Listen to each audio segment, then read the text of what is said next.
Good day, everyone. We are Group 3 and we will be discussing Jeremy Bentham's work entitled An Introduction to the Principles of Morals and Legislations.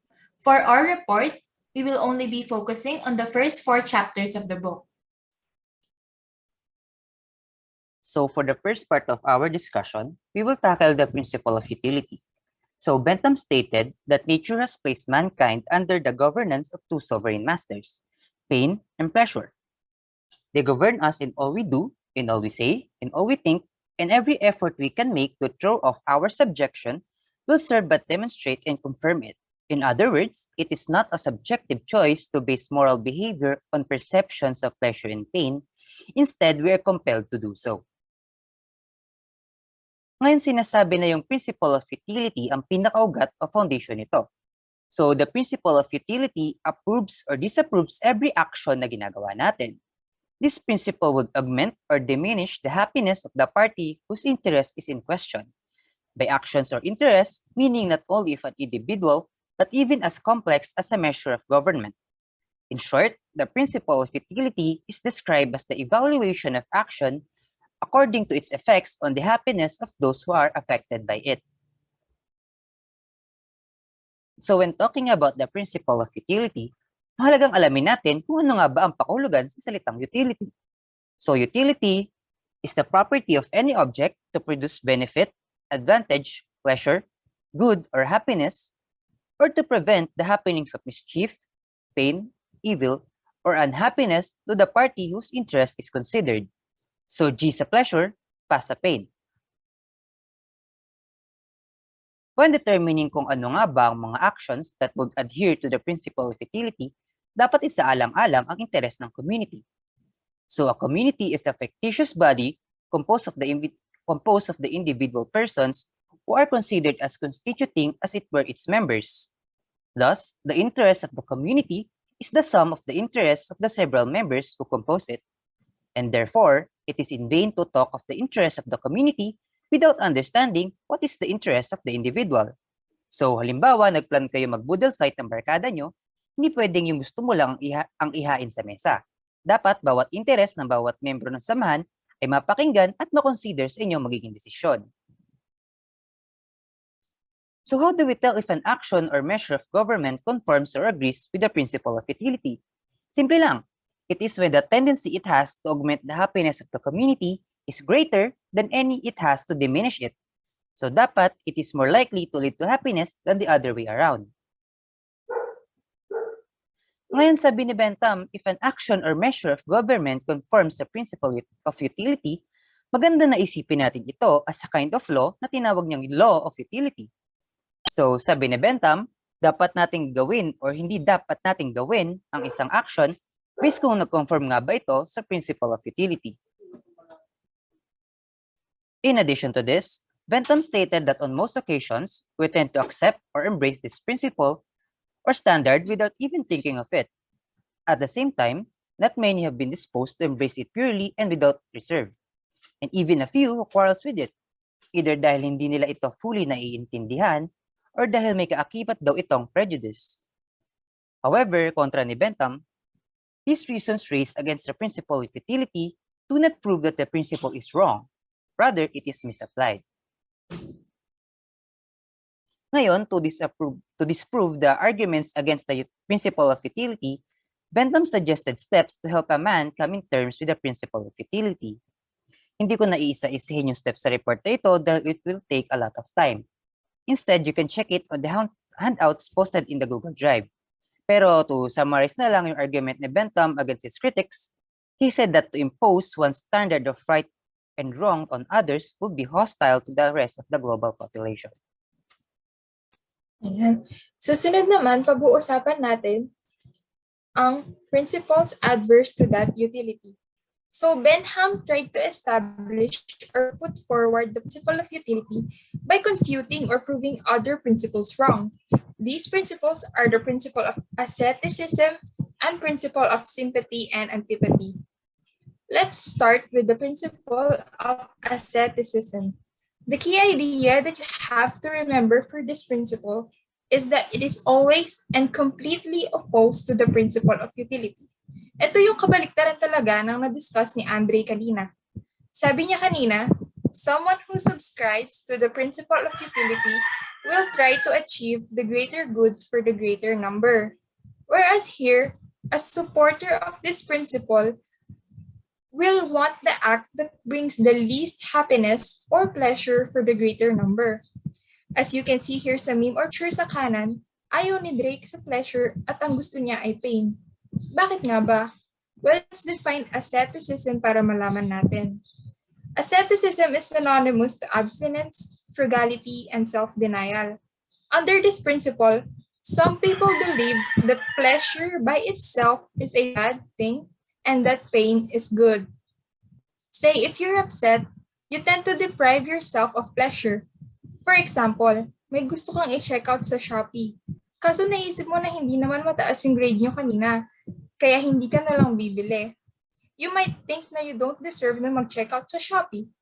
Isa lang yun mababaw na example, pero ganun yung idea niya.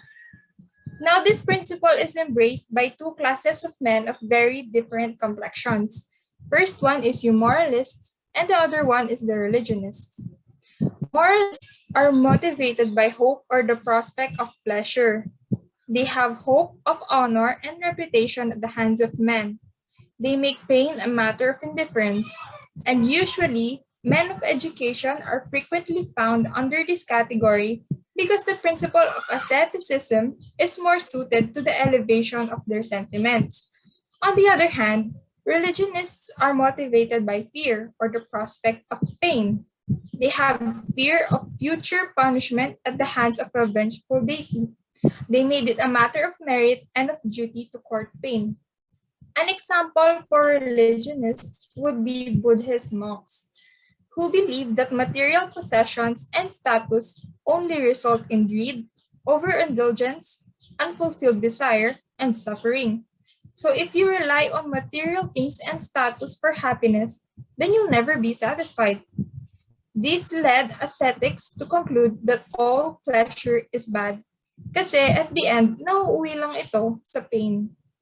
So they deprive themselves of worldly or bodily pleasures by fasting, almsgiving, etc. These religionists look forward to a greater pleasure or other worldly rewards such as reaching nirvana. But Bentham argued that this is just the principle of utility misapplied, because they are still aiming to create a greater balance of pleasure over pain. It's just that their ideas of rewards or pleasures are otherworldly. At an extreme, Bentham says the religionists are the worst kind, especially when they believe that it is their duty to make others miserable. I can sometimes see this with some religious preachers who romanticize poor people or being poor.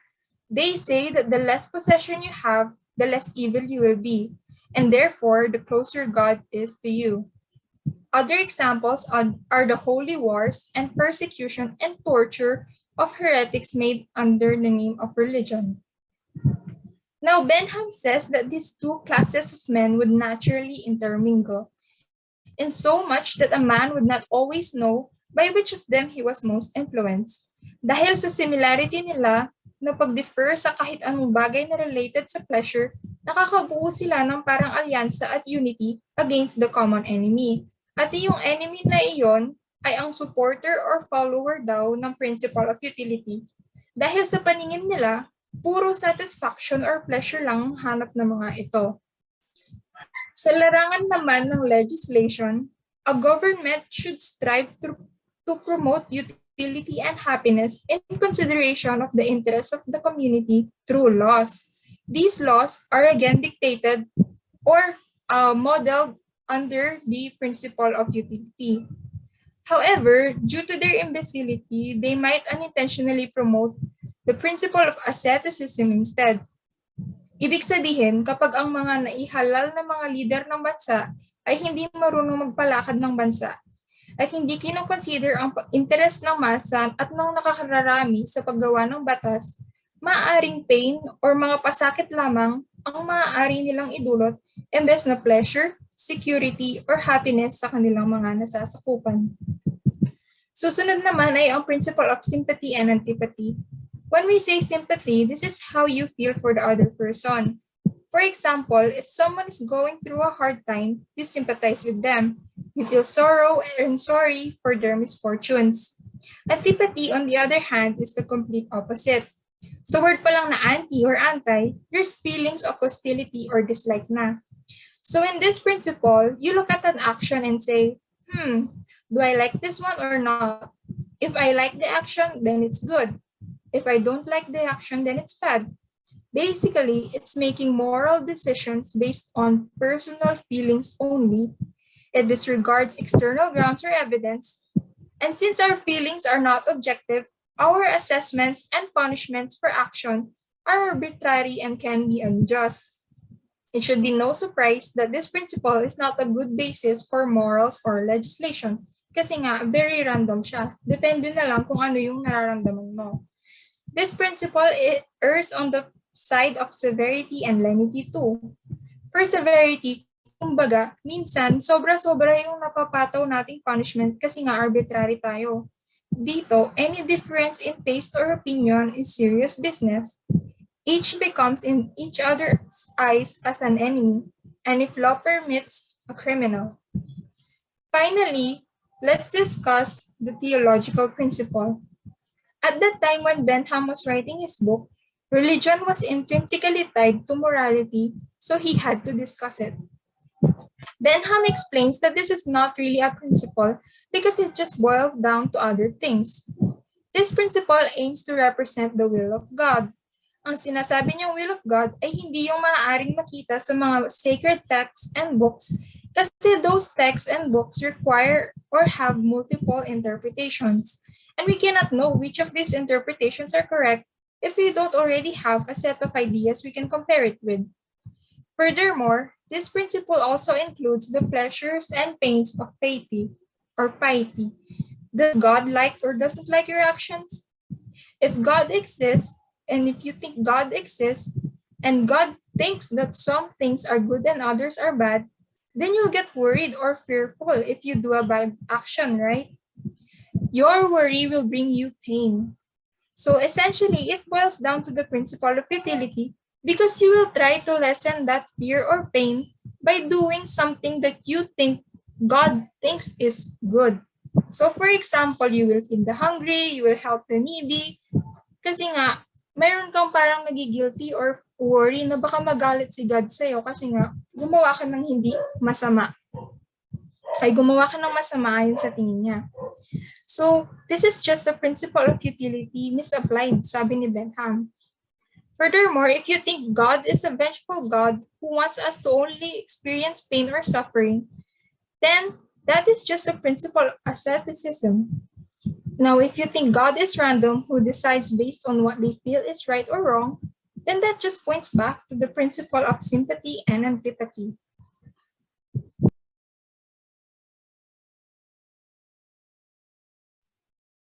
Before we proceed with the rest of the discussion, let us first have an icebreaker.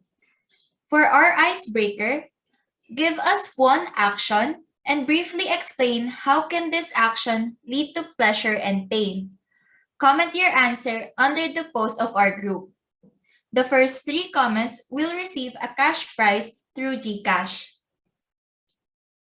Now let us proceed with the 3rd chapter of the book entitled Of the 4 Sanctions or Sources of Pain and Pleasure.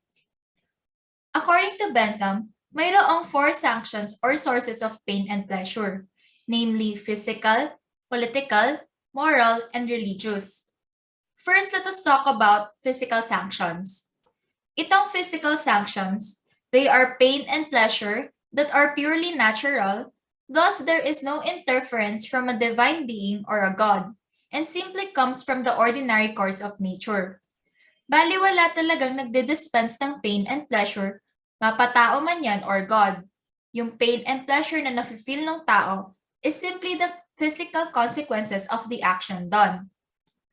Next naman is political sanctions, which are sanctions that are administered by people, can be a group of people in a community or an individual from the community whose role is equivalent to that of a judge.